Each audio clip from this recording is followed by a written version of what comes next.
नमस्ते, welcome back to episode number 11 soul talk with Roshni. मैं हमेशा बोलती हूँ कि ये जो एपिसोड है बहुत स्पेशल है, हमारी गेस्ट बहुत स्पेशल है।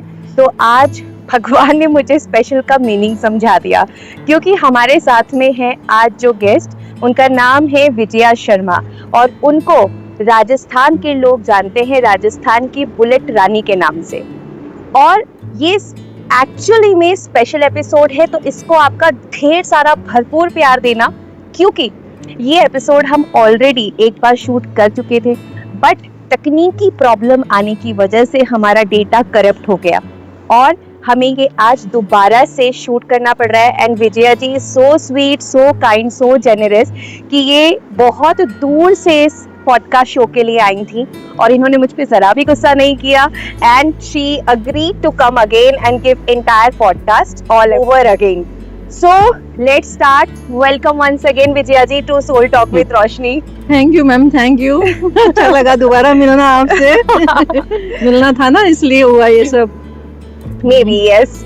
So विजया जी, सबसे पहले कि राजस्थान के सिलेबस में स्टूडेंट्स को भी पढ़ाया जा रहा है कि राजस्थान की बुलेट रानी कौन। So विजया शर्मा, ये खिताब जब आपको मिला तो आपको कैसा लगा और किस उपलब्धि के ऊपर आपको ये मिला, प्लीज बताएं। दरअसल मैंने उमिंगला राइड की थी, जो वर्ल्ड का टॉप मोटरेबल पास है, 19,000 फीट। ये मैंने राइड की थी और ये राइड करके आई थी। दैनिक भास्कर में मेरा इंटरव्यू हुआ था और उसके बाद जब कोई एक एग्जाम हुआ था, एसटीसी का या बीएड का कोई एग्जाम था जी, उसमें ये क्वेश्चन उधर आया था कि मतलब दुनिया की जो सबसे ऊंची सड़क को क्रॉस करने वाली राजस्थान की कौन ऐसी महिला है। वो क्वेश्चन आज तक मेरे पास है। किसी बच्ची ने मुझे बताया, मैं नींदों में थी तब बताया कि ये क्वेश्चन छपा है ऐसे। तो मतलब मुझे ना रोना आ गया था कि वाह। So emotional moment. जी जी बिल्कुल ऐसा हुआ था। बहुत अच्छा लगा था कि हाँ, कुछ चीजें हासिल की है, मेहनत की है, पैसा लगा है और पर मैंने बहुत कुछ हासिल किया है। लोगों का प्यार जो मिल रहा है, जो इज्जत और सम्मान, जो सब कुछ हो रहा है, वो बहुत अच्छा लगता है। सो विजया जी, आपके इस खिताब तक की जर्नी कैसे शुरू हुई? पहला जो किस्सा है, वाकया है कि आपकी बाइक राइडिंग शुरुआत कैसे हुई?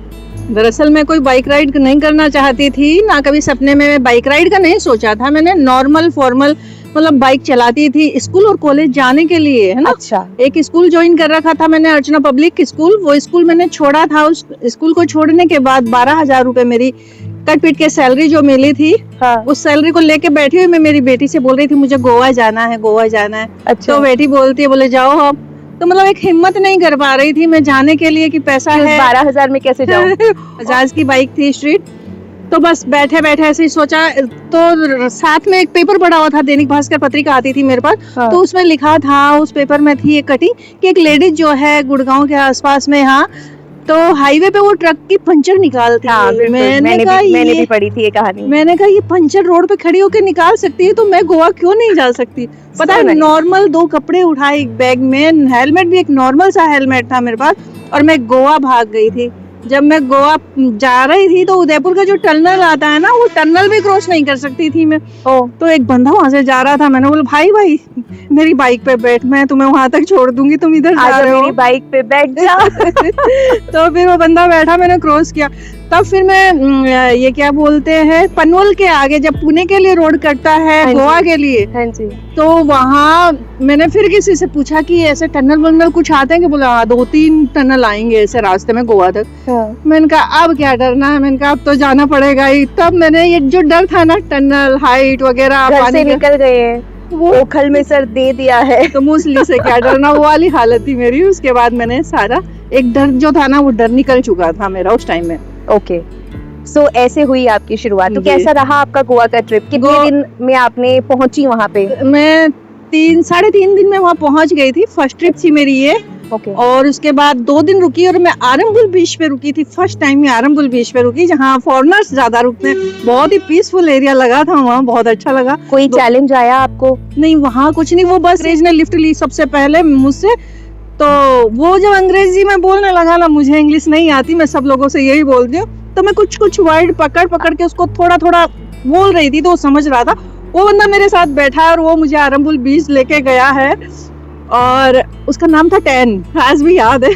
10 वो बंदा उसी होटल में रुका था, मैं भी वहीं रुकी हूँ ओके और मैंने 3-4 दिन वहाँ रुकी हूँ। उस बंदे से काफी बातें की और बीच में उसके साथ काफी घूमी मैं। अच्छा अच्छा तो लगा। ऐसे जर्नी में आपके जो जैसे वो तो फॉरेनर थे जी तो लेकिन ऐसे कोई आपके दोस्त काफी बने होंगे ऐसे ट्रिप्स में, कभी किसी दोस्त- से रास्ता पूछ लिया, अरे कभी किसी को लिफ्ट दे दी। बहुत लोग होते हैं और इतने अच्छे अच्छे इंसान मिले हैं। कश्मीर के लिए कहें, मेरी जब फर्स्ट कश्मीर से कन्याकुमारी वाली जो राइड थी ना, हाँ K2K जी, जब मैं किसी एक वो उसके उसमें रुकी थी, वो शिकारे में जो बोट हाउस होता है जी उसमें मैं रुकी थी, तो रात में जो बाबा थे ना उन्होंने बोला बाइक यहीं लगेगी बाहर आपकी। मैंने कहा, मेरा दिल ऐसा अजीब सा हो गया क्योंकि उस पे इंडियन फ्लैग लगा हुआ था मेरा, तो मैंने कहा ठीक है अब जाना ही था, अंदर चली गई।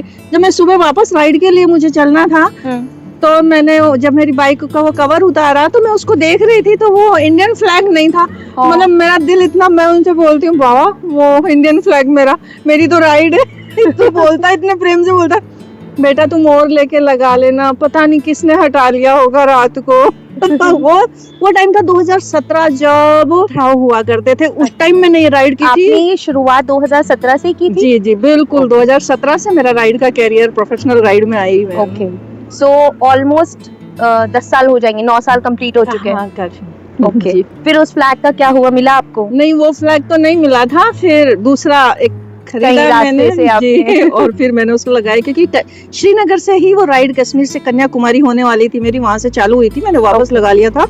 और ऐसी फिर ये- बड़ी बड़ी K2K तो मैंने बहुत सुना है कि हाँ बहुत फेमस, बहुत टफ, बहुत बड़ी, एक हर राइडर का सपना होती है। जी। ऐसी और भी कुछ होती होंगी, मुझे तो ज्यादा नॉलेज नहीं है, पर मे बी हमारे जो व्यूअर्स हैं उनको आइडिया हो। तो ऐसी कितनी और कौन कौन सी राइड्स की है आपने? देखिए स्पीति वैली एक है कि स्पीति वैली भी एक चैलेंज वाली राइड होती है कि कोई lady rider single solo Spiti valley करे, ये मैंने करा था स्पीति वैली और मैंने पूरा सर्किट मारा है उसमें।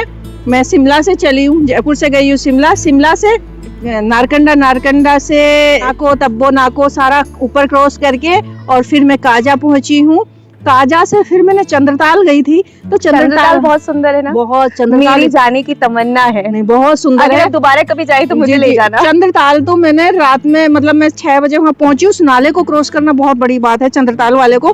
तब मैं नाला क्रॉस करके चंद्रताल पहुंची, वो बंदा, फिर मैं चंद्रताल पूरा घूम के आई हूँ। टेंट वाले बंदे थे जो कैंपिंग करवाते, उन्होंने बोला रुक जाओ, या मैंने कहा नेट चल रहा है यहाँ, तो बोले नहीं नेट नहीं चलेगा यहाँ।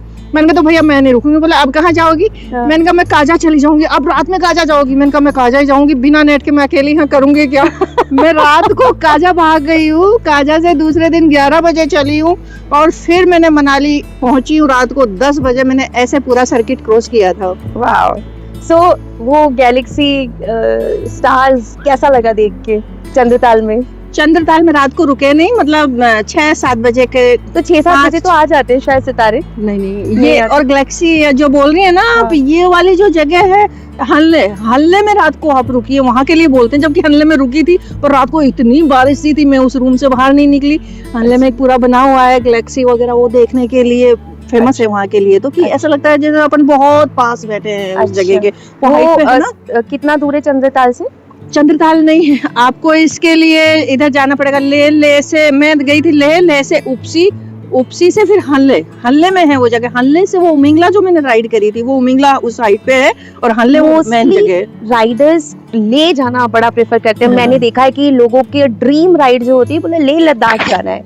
तो आप ले में गई, आपका कैसा एक्सपीरियंस रहा? लेह अच्छी जगह है, पर लेह तो एक जो मार्केट है, आसपास की जो मोनेस्ट्री वगैरह है, काफ़ी चीज़ें वहाँ हम लोगों ने देखी। मार्केट में जो बहुत प्यारे प्यारे जो चीज़ें हैं, काफ़ी हम परचेज करते हैं वहाँ जाके। मैं तो लेह में यही सब चीज़ें इकट्ठा करती हूँ। वो आते हैं ना बांधने के, वो हमारी बाइक्स पे भी होते हैं, लोग कार के लिए भी लेके आते हैं, घर के लिए भी, रेस्टोरेंट के लिए भी लेके आते हैं, काफ़ी चीज़ें होती है। लेह से आगे जब चढ़ते हैं ना खरदुंगला में सांसें रुक जाती हैं। खरदुंगला में हाई एल्टीट्यूड है वहाँ, तो सांस लेने में भी प्रॉब्लम होती है। खरदुंगला में फर्स्ट टाइम मैं जब गई थी ना, तो मैं मेरी बाइक पे बिल्कुल ऐसे हो गई थी।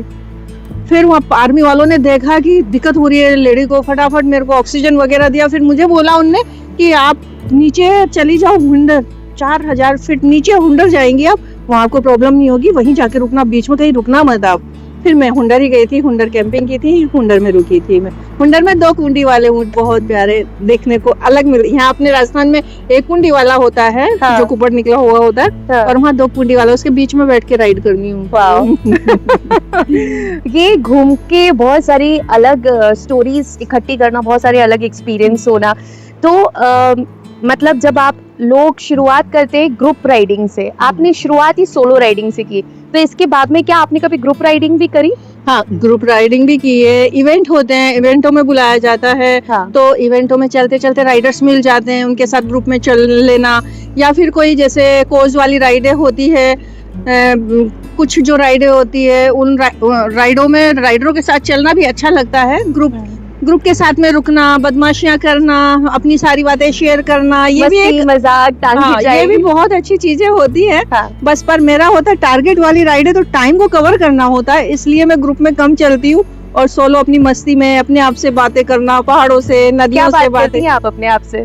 पता है, दिल में जो इतनी सारी बहुत चीजें होती है ना, एक दर्द वाली चीजें, अपनी बहुत सारी बातें इकट्ठी हो जाती है, पहाड़ों में जाके बैठ के, वो फिल्मों में दिखाते हैं ना, पहाड़ पे जोर से चिल्लाना कि आपकी आवाज इको होके वापस आती है, ऐसा किया आपने कभी? हाँ, किया है। सच में अच्छा लगता है? जब यहाँ गए थे हम किलर किश्तवाड़ वाले रोड पे भी, थोड़ा हाइट पे जाके एक जगह चिल्लाते वापस आती है, एक जगह हो रही थी, याद नहीं है मुझे, 2 जगह ऐसी थी कि अपन जहाँ चिल्लाते हैं ना तो आवाज आती है।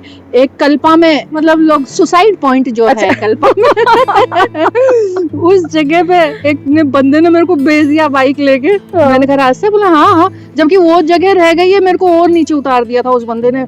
पता है, मैंने जब हम इतने से रास्ते पे, मैंने और मेरी बाइक को हिमालयन थी, मैंने आधे घंटे में टर्न लिया है, धीरे धीरे धीरे धीरे, और फिर आके उस बंदे से मैं झगड़ी हूँ। मैंने कहा भैया आपने ऐसा क्यों किया? बोला आप ज्यादा नीचे चली गई थी क्या? मैंने कहा मैं बिल्कुल ही नीचे चली जाती भाई।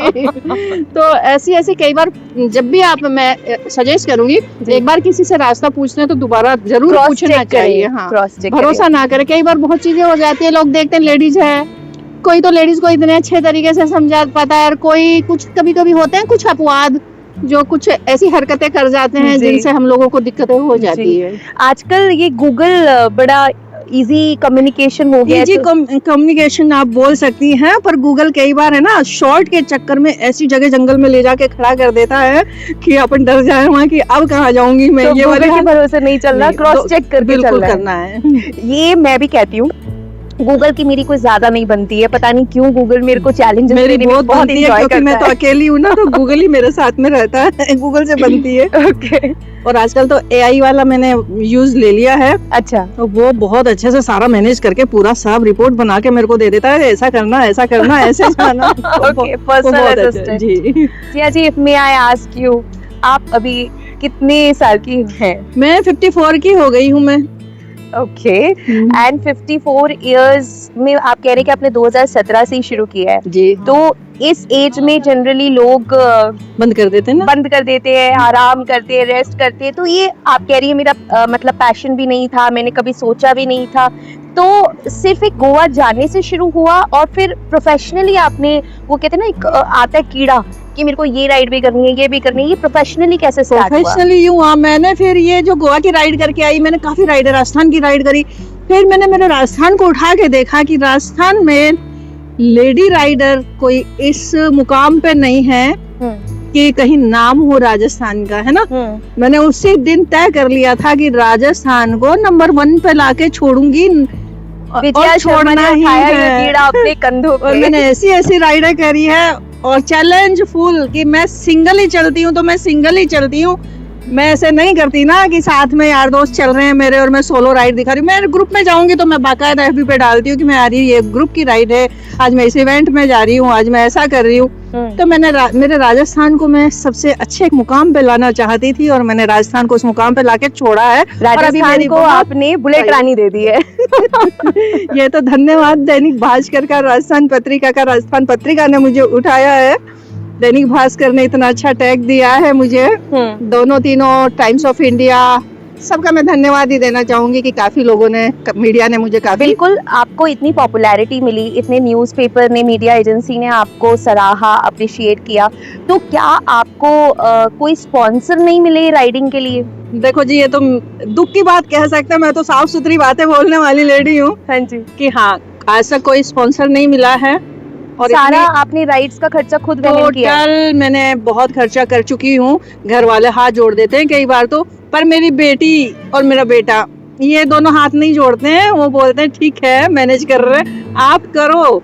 वो दोनों कभी नहीं रोक पाए मुझे। दोनों बच्चों ने बड़ा सपोर्ट किया और आज भी वो मुझे पैसे डालते हैं। कोई लंबी राइड होती है तो दोनों बच्चे मैनेज करते हैं। मेरी बाइक्स का सारा डाउन पेमेंट मेरी बेटी देती है और मेरी गाड़ी की जो बाइक की EMI है वो मेरा बेटा करता है। टोटल दोनों बच्चे मिलकर मैनेज करते हैं। क्या उम्र है आपके बच्चों की और वो क्या करते हैं? बेटा मेरा 31 साल का हो गया है। बेटा इंजीनियर है, मैकेनिकल अच्छा। इंजीनियर है। बहू आ गई है मेरे, अच्छा। प्यारी सी बहू है मेरी। और बेटी जो है वो भी इंजीनियर है, वो कंप्यूटर इंजीनियर है। और दोनों बच्चों के लिए मैंने काफी स्ट्रगल भी किया। मैं एक टाइम में दो स्कूल कॉलेज काम करती थी। क्या आप पढ़ाते थे स्कूल मैं कॉलेज? PD टीचर रही हूँ हमेशा। अच्छा। और इंजीनियरिंग कॉलेज में रही, CBSE स्कूल्स में रही, और ये क्या बोलते हैं, केंद्रीय विद्यालय में भी मैं कॉन्ट्रैक्ट बेसिस पे अच्छा रही। ओके, सो बच्चों को वहाँ पे भी परेड कराई और फिर रियल लाइफ में भी खुद परेड करी? मैंने जिस स्कूल को मैंने ज्वाइन किया होगा ना, इन स्कूल के मतलब व्यवस्थापक से या मैनेजमेंट से पूछ सकते हैं आप कि उस स्कूल को तो मैंने बिल्कुल परेड में चलना सिखाया। एक 3rd क्लास से लेकर 12th क्लास तक के बच्चे, मेरी FB पे आप परेड देख सकते हैं, स्कूल्स की परेड मिलेगी। बिल्कुल पूरा स्कूल परेड करता है मेरा। मैं असेंबली लेती हूँ तो बहुत अच्छे तरीके से असेंबली लेती हूँ मैं। आपकी फेवरेट जर्नी या राइड कौन सी रही है? मेरी फेवरेट है ना, राजस्थान में कहे तो जैसलमेर मुझे बहुत पसंद है। अच्छा। और मैंने जैसलमेर की राइड जो भी की है सब गर्मी में की है। पूरे दिन तो राइड करती हूँ। अच्छा। और रात में फिर उस रेत में जब बैठते हैं ना, वो ठंडी हो जाती है, वो बिल्कुल एक जन्नत लगती है। और दूसरी, हिमाचल में मुझे सबसे अच्छा लगा चितकुल। अच्छा, बहुत अच्छी जगह, देखने लायक, इंडिया का लास्ट विलेज है। और इधर लद्दाख में बोले तो मुझे हुंडर बहुत पसंद है। वाह, ओके। और जो आप बता रहे थे जिसकी वजह से आपको न्यूज़ और मीडिया एजेंसी ने अप्रिशिएट किया, वो आपने इंडिया के मैप में, इंडिया का मैंने 4 कॉर्नर किया। इसकी तैयारी मेरी 3 साल तो कंटिन्यू ऐसी रही है, क्योंकि इसमें पैसा बहुत ज्यादा लगने वाला था। हाँ। तो मैं हस्बैंड से भी बोलती थी पैसा चाहिए, घर वालों से और से भी। 3 साल आपने पैसा इकट्ठा किया? पैसा भी इकट्ठा किया, क्या पैसा तो अचानक में ही सब हुआ है। अच्छा। किसी ने बोला था कि पेट्रोल हम दे देंगे, वो भी फिर पेट्रोल के लिए वो स्पॉन्सर नहीं मना कर कौन चुके थे। मतलब जैसे अगर मैं आपसे जानना चाहूँ कि किस तरीके के लोग आपको स्पॉन्सर करते हैं, जनरली राइडर्स को स्पॉन्सर करते हैं, और आप तक क्यों नहीं पहुँच पाए अभी तक? स्पॉन्सर कर सकते हैं। इनफील्ड की मैंने कम से कम 8 बाइकें चला ली है। इनफील्ड की, इनफील्ड कर सकता है, और बाइकें कर सकती है, राइडिंग गियर वाले कर सकते हैं, टायर वाले कर सकते हैं। हमारे ये सब जो टायर्स होते हैं ये लोग कर सकते हैं। काफी लोग हैं। आपकी इन लोगों से कभी इंजन ऑयल वगैरह ये बात हुई है? उन्होंने आपको या आपने उनको कभी अप्रोच किया? सबसे बड़ी बात ये है कि शायद मेरी भी कमियां रही है कि मैं बात नहीं कर पाती हूँ। यहाँ जितना इंटरव्यू में बोल रही हूँ, मुझे लगता है किसी से मांगना, थोड़ा सा मुझे भी थोड़ी हेजिटेशन सी हो जाती है। देखिए भाई, अगर हमारे व्यूअर्स में कोई ऐसा इंसान है जो विजया जी की बात को अपने शब्दों में पिरो के एजेंसीज या कंपनीज तक पहुंचा सके, विजया जी अपनी एक प्रोफाइल बना के अपनी राइड्स का डेटा कलेक्ट करके आपको प्रोवाइड करेंगी। तो हम चाहते हैं कि विजया जी की राइड्स और ज़्यादा डीप और लॉन्ग हो और ज़्यादा फ्रूटफुल हो। तो उसके लिए यदि कोई कंपनीज है, जैसे विजया जी ने बताया कि engine oil companies, tyre companies, Royal Enfield bike companies उनको स्पॉन्सर कर सकती है, तो please spread the mouth of word and it will definitely help Vijaya ji. So हाँ, आप बता रही थी कि आप इंडिया का 4 कॉर्नर, इंडिया के 4 कॉर्नर के लिए पूरी तैयारी करी मैंने। मैं पूरी लोकेशन, कौन सी जगह पे कहाँ क्या होने वाला है, एक मेरे जानकार कर्नल हैं, उनसे बात करी थी मैंने।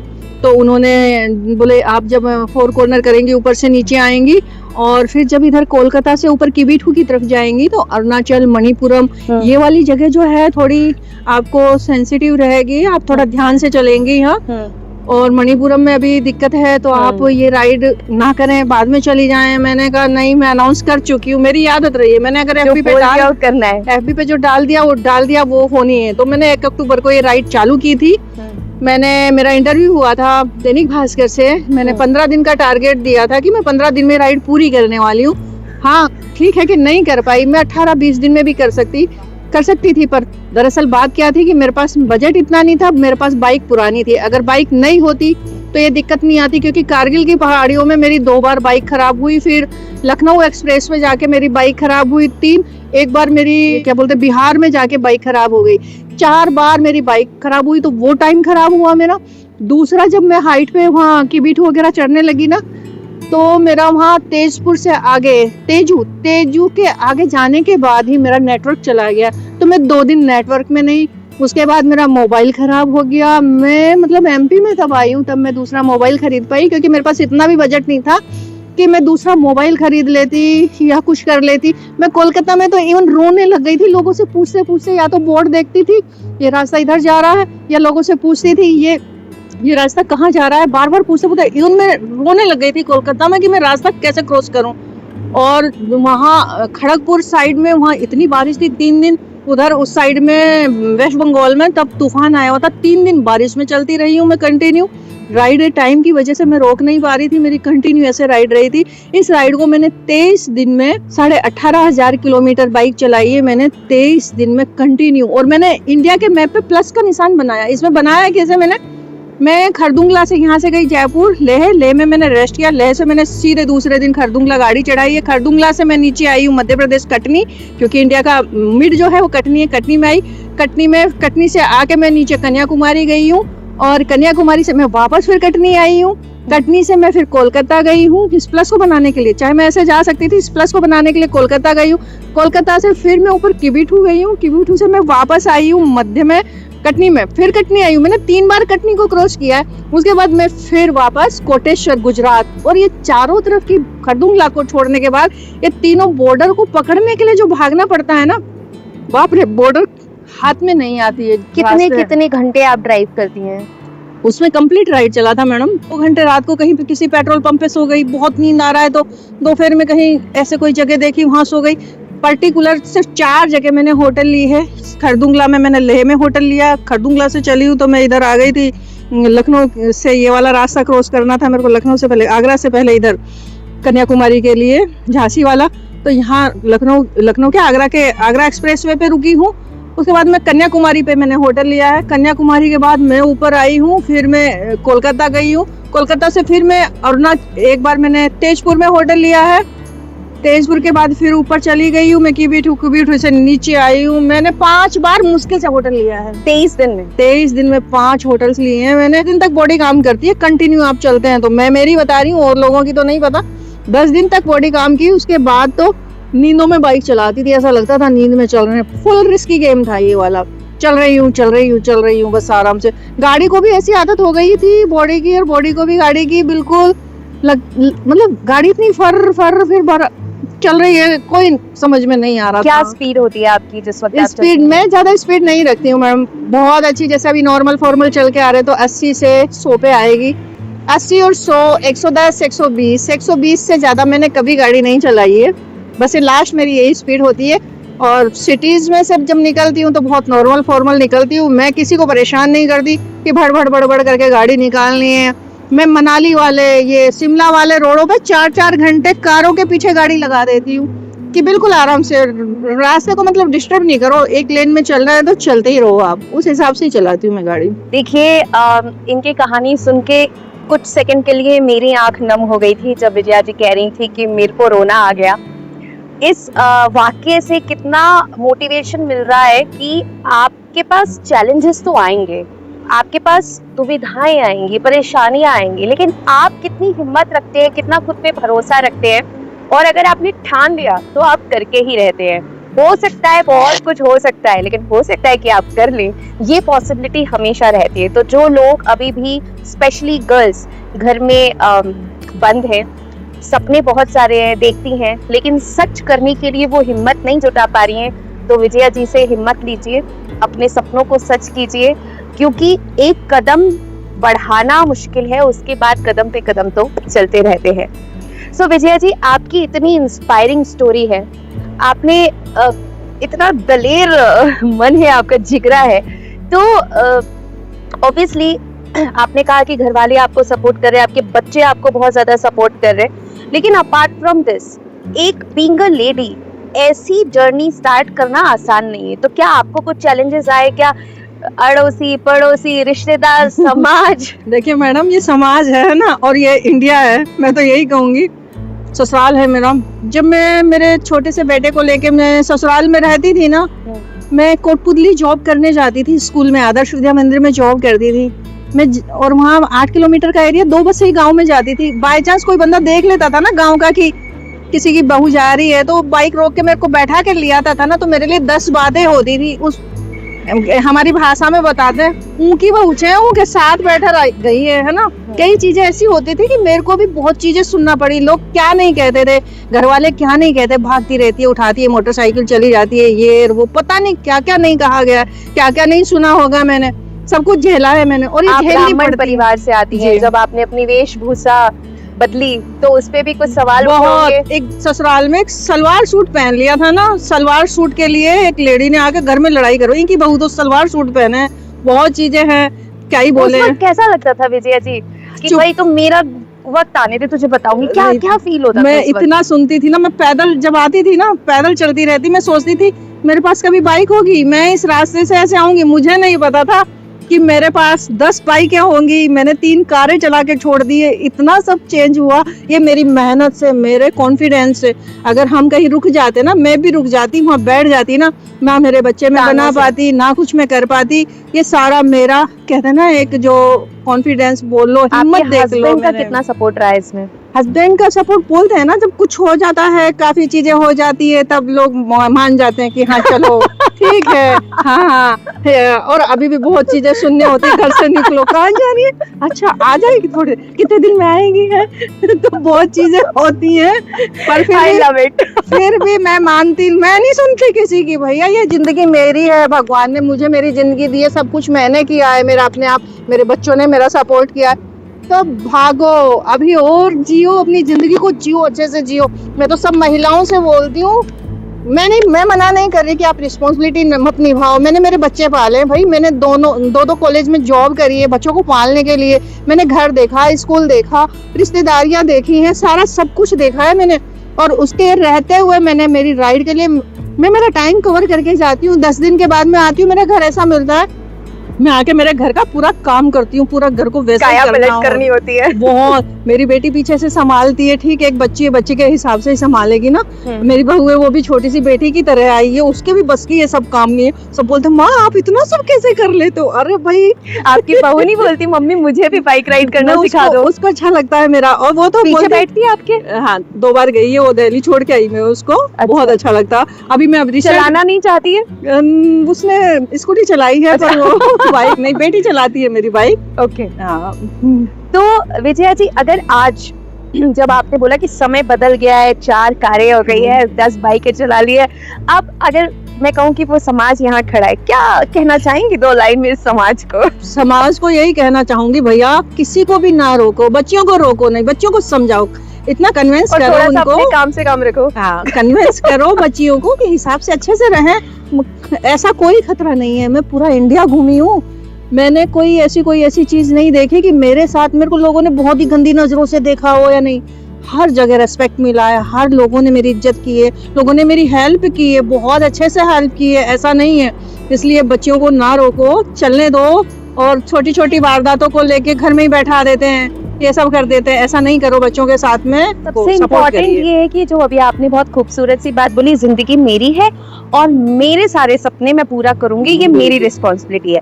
तो आपके बच्चों की सोच, आपके बच्चों के सपने आपसे बड़े हो सकते हैं, जी लेने दो यार उन्हें, जरूरी नहीं कि आप ही अपने बच्चों से ज्यादा समझदार हो। विजया जी, आपने कहा कि मैं पूरा इंडिया घूमी हूँ, बहुत लोग अच्छे मिलते हैं, बहुत रिस्पेक्ट करते हैं, आपको सारे मोस्टली अच्छे ही मिले हैं या कुछ एक अपवाद भी मिले हैं और उनको आपने कैसे डील किया? एक आधी थोड़ी सी छोटी मोटी वारदातें थी, थोड़ा लगा था फर्स्ट टाइम जब मेरे को भी नॉलेज नहीं थी शायद। जब मेरा आर्यन बट राइड था, मेरे को जयपुर से बेंगलोर जाना था, बेंगलोर से पुणे, पुणे टू बेंगलोर, ये वाली मेरी राइड थी। तो मैं जयपुर से निकली थी, तो मेरी गाड़ी में जीपीएस वगैरह लगा रहता, मेरी बेटी सारा उसको होल्ड करती है। तो मैं जब निकली तो रात को मैंने 2 बजे के आसपास में टोडा भीम झालावाड़ इधर ये वाला एरिया था, मैंने यहाँ रात को चाय पी थी। मैं चाय पी के फिर बाइक उठाई और मैं चल दी थी। मैं गुजरात में जब एंटर करने लगी, सुबह 5 बजे का टाइम था, तो मेरे को ऐसा लगा जैसे मुझे सर्दी लग रही है। मैं नींदों में से उठी हूँ। फिर मेरे को लगा मैंने कहा कुछ गड़बड़ है, मुझे कुछ वो घाट वाट कोई रास्ता याद ही नहीं है मुझे। तब मैंने मेरी बेटी को फोन किया, गुड़िया मेरी स्पीड क्या चली थी पूरी रात? बोले माँ 80 के समथिंग ऐसे स्पीड चली है आपकी और आप गुजरात की बॉर्डर में एंटर कर चुके हो। मैंने कहा हाँ। फिर बोले क्यों, क्या हुआ? मैंने कहा नहीं कुछ नहीं हो। फिर मैंने मेरे एक राइडर को फोन किया, मैंने कहा ऐसी ऐसी बात है, मेरे को रात का रास्ता याद नहीं है। बोले लास्ट टाइम कहाँ रुकी आप? मैंने कहा लास्ट टाइम टोडा भीम के आसपास में रुकी हूँ और मैंने वहाँ चाय पी थी। बोले बस आपने वो चाय पी ना? वो तो अच्छा आप चाय पी के बैठी नहीं हो और आप चल दी हो गाड़ी लेके, नहीं आपके साथ ज्यादा कुछ हो सकता था। बोले वहाँ वो ड्राइवरों को चाय पिलाते हैं कुछ डाल के। अच्छा, तो आपको नशीला पता? हाँ, तो वो चाय आपको मेरे ख्याल से अफीम, हाँ शायद कुछ ऐसा ही था। तो बोले इस वजह से आप उसके नशे में गाड़ी चला गई हो और ये तो आपको आदत है गाड़ी चलाने की, होल्ड है गाड़ी पे आपका, नहीं तो आपको दिक्कत हो जाती। तो ये वाला वाकया मेरे लिए बहुत खतरनाक था। तो वहाँ से आपने क्या सीखा? यही सीखा कि रात को मैं चाय नहीं पीती हूँ, मैं अपना गर्म पानी लेके चलती हूँ। रात वाली राइडों में कॉफी लेके चलती हूँ और अपना कॉफी डाला गर्म पानी में और चीनी डाला और वो पीती हूँ, तो नींद खुल जाती है और फिर बाइक चलाती हूँ। रात की चाय में डिले करती हूँ, नहीं पीती हूँ। देखिए प्रॉब्लम्स तो आएंगी, अब प्रॉब्लम है तो सॉल्यूशन भी होगा। तो विजया जी की तरह सोच रखनी चाहिए कि प्रॉब्लम है तो सॉल्यूशन खोजे, उस काम को बंद ना करें, उस काम में रोक ना लगाएं। तो विजया जी कहते हैं कि हर चीज के लिए एक गुरु होता है। तो आपने इंस्पिरेशन तो बता दी, वो लेडी जो ट्रक के टायर बदलती हैं, आपकी मुलाकात हुई है उनसे अभी तक? अभी मुलाकात नहीं हो रही है, ये भी मेरा एक सपना है। मेरा 2-3 लोगों से मिलने का सपना है। अच्छा। जो मैं हमेशा बोलती रहती हूँ, उनसे मिलना है। एक कुलश्रेष्ठ जी है यूपी के, अच्छा, हिंदुत्व के लिए हैं वो, उनसे मिलना है। और एक आचार्य प्रशांत जी हैं, उनसे मिलना है। फिर 4-5 लोग हैं कि जिनसे मैं मिलना चाहती हूँ। लेकिन कहते हैं ना कि कोई एक गुरु फिगर हम देखते हैं, तो राइडिंग में आप किसे गुरु फिगर के तौर पे देखती हैं? हाँ, दरअसल देखिए ना, मैं जब गोवा गई, मैं राइडें कर रही थी, तो कोलकाता का एक बंदा था जो मेरी राइडों को, सारी राइडें देखता था, लाइक करता था, कमेंट करते थे, है ना। उसके बाद में फिर उन्होंने देखा गोवा जाके इतनी लंबी लंबी राइड करती है और इस लेडी का अभी कहीं नाम ही नहीं आ रहा, लोगों में पहचान ही नहीं जा रही है। उनका नाम है संदीप दत्ता, वो है कोलकाता से। ओके। उन्होंने मुझे बोला तुम कोलकाता आओ, मुझे तुमसे मिलना है, बातें करनी है, राइडिंग की दुनिया में थोड़ा सा तुमको कुछ बताता हूँ। मैंने कोलकाता में उस दिन मैं बाय फ्लाइट गई थी। अच्छा। और मैं वहाँ जाके उनसे मिली, उन्होंने मुझे समझाया इतना राइड कर रही हो, पैसा खराब कर रही हो, सब कुछ। वो भी राइडर हैं, अच्छे राइडर हैं, मुस्तांग वैली वगैरह उनकी ने वहाँ की राइडें की है काफी, लेह लद्दाख भी किया उन्हें। तो उन्होंने मेरे को बताया कि आप राइडिंग गियर खरीदो, इसके बाद अलग एक कॉन्फिडेंस आएगा तुम में, है ना। और बाइक अभी आपके पास ये है तो आप इनफील्ड खरीदो तो थोड़ा सा मैनेज कर पाओगी। तो मैं वहां से जब वापस आई ना, बस एक ही सपना, इनफील्ड खरीदना है, बाइक खरीदना है मेरे को। पता है मेरे पास जितना पैसा था ना, 60,000 डाउन पेमेंट देना था मुझे, 60,000 में मेरे पास पैसा कम पड़ रहा था। सबसे अच्छा दोस्त है मेरा एक रुद्रा, शिवम रुद्रा, जो है दिल्ली में। पता है जो पैसा कम पड़ा था ना, उस बंदे ने मुझे पैसा दिया था कि जा तू बाइक खरीद ले जा। तो मैं इतना खुश हो गए और मैंने वो बाइक खरीदी थी। तो मैं मेरे फ्रेंड को भी नहीं भूल पाती, मैं मेरे गुरु को भी नहीं भूल पाती हूँ, मैं उनको याद रखती हूँ। और जयपुर आए थे तो आमेर किले पे मैंने उनका स्वागत किया था, गुरुजी का, मेरे का। वो मुझे नहीं मानते हैं इतना, पर मैं अभी भी उनको इतना ही मानती हूँ। बहुत अच्छी बात है, क्योंकि एक ये कहते हैं ना, मन का भाव है कि आपको लगता है कि अगर उन्होंने आपको मोटिवेट नहीं किया होता, गाइड नहीं किया होता, मैं नहीं कर पाती, है ना। मैं तो आपके लिए तो वो कोलकाता के जितने भी राइडर मिलते हैं ना, मैं उनसे भी यही बोलती हूँ कि मैं कोलकाता की वजह से बनी हूँ, कोलकाता ने मुझे बनाया है। दुर्गा माँ की ब्लेसिंग्स थी आपके ऊपर। आपका जो ये वेशभूषा है जी, इसमें ये जो आपकी चुन्नी है इसकी क्या कहानी है? दरअसल चूड़ों की क्या कहानी है? देखो, मैं ये आपकी चोटियां बड़ी प्यारी लग रही है, इसके बारे में भी कुछ बताएं।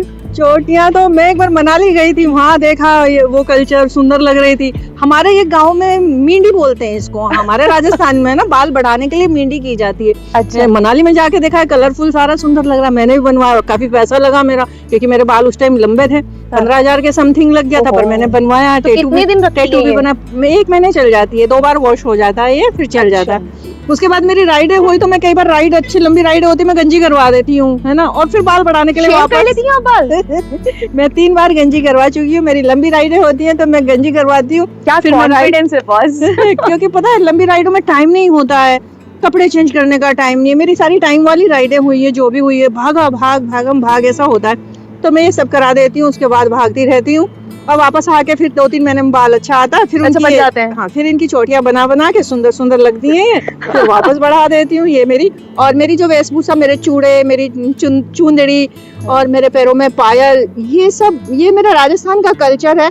मैं मेरे राजस्थान के कल्चर को नहीं छोड़ सकती हूँ, और मैं मेरे राजस्थान की गरिमा को लेके साथ में चलती हूँ और साथ में लेके आती हूँ। पिछली बार आपने हमें बताया कि आपको मेकअप करना भी बड़ा पसंद है। हाँ, मुझे बहुत पसंद है। तैयार होना, लिपस्टिक लगाना, काजल लगाना, 2-3 चीजें लगाती हूँ, बिंदी, सिंदूर, सब। ये हमारा ट्रेडिशनल लुक, और एक शादीशुदा लेडी के लिए है तो वो मैं सब करती हूँ बहुत अच्छे से। Very nice. चाहे आपने जीन्स पहना हो, हाँ, राइडिंग फिर भी गियर पहना हो, कोई सब दिक्कत नहीं है। बिल्कुल। Very good. जिया जी, आपकी ड्रीम बाइक कौन सी है और अभी तक आपने कौन कौन सी बाइक्स यूज की हैं? मैं कैलिबर से स्टार्ट हुई थी, है ना, कैलिबर से लेके डिस्कवर के बाद स्ट्रीट, क्रूज, ये भी बजाज की थी मेरी।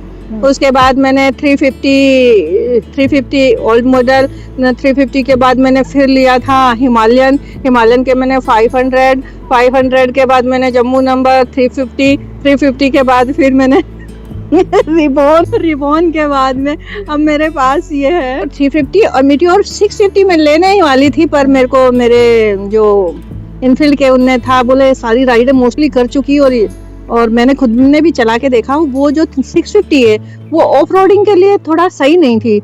तो और अभी मुझे थोड़ा सा ऑफ रोडिंग पे उधर जाना है, कश्मीर वगैरह, इधर हिमाचल वगैरह, तो काफी ये वाली चीजें सोचते हुए मैंने 350 मीटियोर ही लिया है। कि फेवरेट अभी तक जो आपके पास 10 बाइक्स रही हैं, इनमें आपकी सबसे फेवरेट बाइक कौन सी? हिमालयन रही, BS4, और बहुत मस्त चली, उसने काफी राइडें कराई है मुझे अच्छी। अच्छा। कश्मीर से कन्याकुमारी जो 104 घंटे में मैंने जो किया है वो BS4 से ही किया है मैंने। अच्छा। बहुत मस्त चली।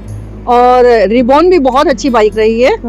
रिबॉन ने काफी राइडें कराई है। मैंने ओमिंगला पास जो किया रिबॉन से ही किया है। जो स्पीति वैली जो किया है वो मैंने 500 से किया, और वो शायद 500 ही करा पाई, क्योंकि पूरा नदी नालों में से ऐसा रास्ता था ना गंदा वाला, तो इंजन उसके लिए अच्छा चाहिए था, उस बाइक ने कराया। और अगर मैं कहूँ कि आपकी ड्रीम बाइक जो आपको लेनी है वो कौन सी होगी इन फ्यूचर? मुझे ज्यादा कुछ ऐसी वो नहीं लेनी है, क्योंकि मैं बाइक आप चाहे कितना ही लो, कौन सा आप कितना राइडर मजबूत होना चाहिए।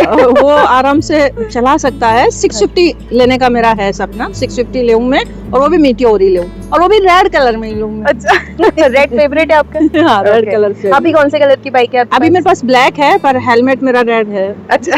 ओके। एक छोटा सा किस्सा मैं भी सुनाती हूँ आपको। 2020 में मैंने एक छोटी सी गाड़ी ली थी, क्विड।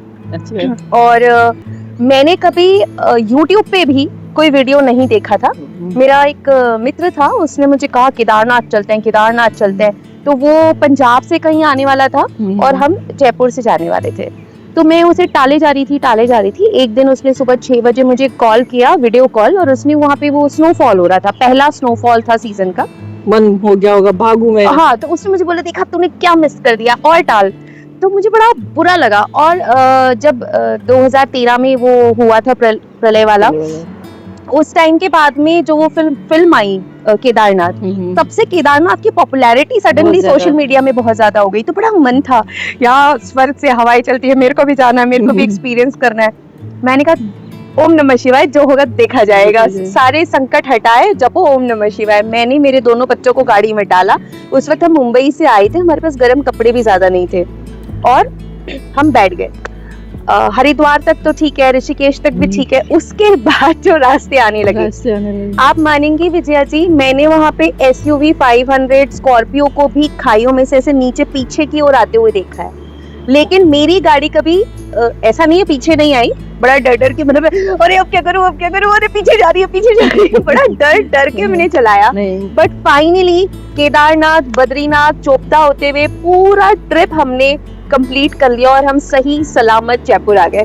अगर बात है। मैंने वो YouTube पे भी देख लिया होता खाइयों को, सड़कों को, तो नहीं जाते। कई रास्ते मैंने ऐसे है ना, जो मैंने राइडें करी ना, जो रास्ते अपन नहीं देखते ना तो अपन वहाँ आसानी से पहुंच जाते हैं, और जो अपन देख लेते हैं ना उसमें थोड़ा अपन हाँ, कभी भी नहीं जाना है तो नहीं जाना है तो जाना ही है ना। वो भगवान सब पहुंचा देगा। अपनी आस्था है, किसी मंदिर में जा रहे हैं या राइड करने कोई ऐसी जगह जा रहे हैं तो सारा मैनेज हो जाता है। विजया जी, यदि कोई लड़की ट्रैवलर बनना चाहती है, आपकी तरह राइडर बनना चाहती है, तो सबसे पहले तो उसको आप क्या संदेश देना चाहेंगी? दूसरा, यदि वो राइडर बनना चाहती है तो उसे स्टार्टिंग में कौन सी बाइक लेनी चाहिए और कितने पैसे उसके पास मिनिमम होने चाहिए और वो कहाँ तक की कितने डिस्टेंस की राइड करे? देखिए, सबसे बड़ी बात तो बाइक कोई मैटर नहीं करती, मैं यही बोलूंगी, है ना। बाइक 125 भी आपको लेके चली जाएगी हाइट पे, आपके चलाने के तरीके पे डिपेंड करेगी वो, है ना। दूसरा, पैसा बहुत जरूरी चीज है। आप लड़की हैं तो एडवांस में पैसा लेके ही चलिए। घोड़े कहते हैं ना, गाड़ी घोड़े का कोई भरोसा नहीं है, कब कहाँ क्या काम मांग जाए। अपन ने अपना बजट घूमने के हिसाब से पूरा लिया है तो 10,000 या 5-7 हजार तो बिल्कुल अलग निकाल के रखो कि गाड़ी कब कोई काम मांग ले तो वो कहीं कई बार मौसम के अकॉर्डिंग सारा सब कुछ खराब हो जाता है। होटल्स इतनी महंगी हो जाती है तो अपना बजट वहाँ भी लग गया है ना। और गर्ल्स है तो राइड है, मैं गर्ल्स के लिए यही सजेस्ट करूंगी कि गर्ल्स को हमेशा 6 बजे के बाद बाइक है वो रोक देनी है, ट्रेवल्स नहीं करना है। और पहाड़ी एरियो में तो बिल्कुल भी नहीं करना है। भरोसा नहीं होता कहाँ लैंडस्लाइड हो रही है, कहाँ एकदम से पानी आ गया, कहाँ फ्लूड आ गया, तो ये सारी चीजों का नहीं पता चलेगा। तो इन सारी चीजों को ध्यान रखते हुए, घर वालों की परमिशन लेते हुए और अपने जो दोस्त होते हैं एरिया वाइज उन लोगों को भी सारा बताते हुए थोड़ा सा कि कहीं कोई दिक्कत आए तो वो लोग भी थोड़ा सा आप लोगों के लिए तैयार रहे। क्योंकि सड़क पे आप कहीं खड़ी हो जाएंगी, कोई दिक्कत हो गई तो आप लड़की हैं, आपके लिए ज्यादा दिक्कतें हो जाएंगी। तो इन सब चीजों को मैनेज करते हुए फिर आप लोग चले। मैंने मना नहीं कर रही हूँ कि आप रुके, आप राइड करिए, सारी चीजों को मैनेज करते हुए राइड करिए। बहुत सुंदर तरीके से आपने एक्सप्लेन किया। एक और सवाल इसमें, मम्मी पापा जो मेन घर वाले हैं उनको कैसे कन्विंस करें, कैसे मतलब कॉन्फिडेंस मिले? कुछ चीजें ऐसी दिखाया करो। बहुत राइडर्स हैं मेरे को देखते हुए बोलते इधर आओ, आज मैं अपनी वाइफ को लेकर आऊँ, मैम प्लीज मेरी वाइफ से मिल लो। मैंने कहा क्यों, क्या हो गया ऐसा? ये मुझे राइड पे नहीं जाने देती। मैम आपको दिखाऊंगा, आपके लिए बोलूंगा ना तो मेरे को जाने देंगी। तो बात वही है कि कन्विंस करने के लिए काफी चीज होती है कि वो देखो मैडम राइड करती हैं, उनको कोई दिक्कत नहीं है, मैडम दिन रात में करती हैं, कोई बात नहीं, हम इसी टाइम पे रुक जाएंगे, माँ जाने दो। तो काफी चीजें, हम नाइट में ड्राइव नहीं करेंगे, हम कोई बदमाशियां नहीं करेंगे, हाँ बिल्कुल उस हिसाब से रहेंगे। तो बच्चे अपने माँ बाप को कन्विंस कर सकते हैं, पूरा मतलब एक कॉन्फिडेंस दे दे माँ बाप को तो पेरेंट्स जाने देते हैं। मेरे बच्चे मनाली वगैरह गए थे तो मैंने भेजा था आराम से, है ना। जब फर्स्ट टाइम मैंने हिमाचल की जब राइड कर रही थी तो मैं ऊपर चढ़ रही थी तो नीचे जहाँ हाइट चढ़ेगी ना वहाँ पानी साथ में चलता है, नदियाँ साथ होती बिल्कुल। तो मैं मेरी गुड़िया से बोलती हूँ फोन कर, मैं गुड़िया चक्कर आ रहे बोले माँ आपको, मैं आज तक मैं मेरी बेटी की एक ही चीज याद रखती हूँ, जब मैं जहाँ डरती हूँ ना, माँ आपको सड़क देखनी है, आपको सड़क देखनी है, आपको कुछ नहीं देखना है ऊपर।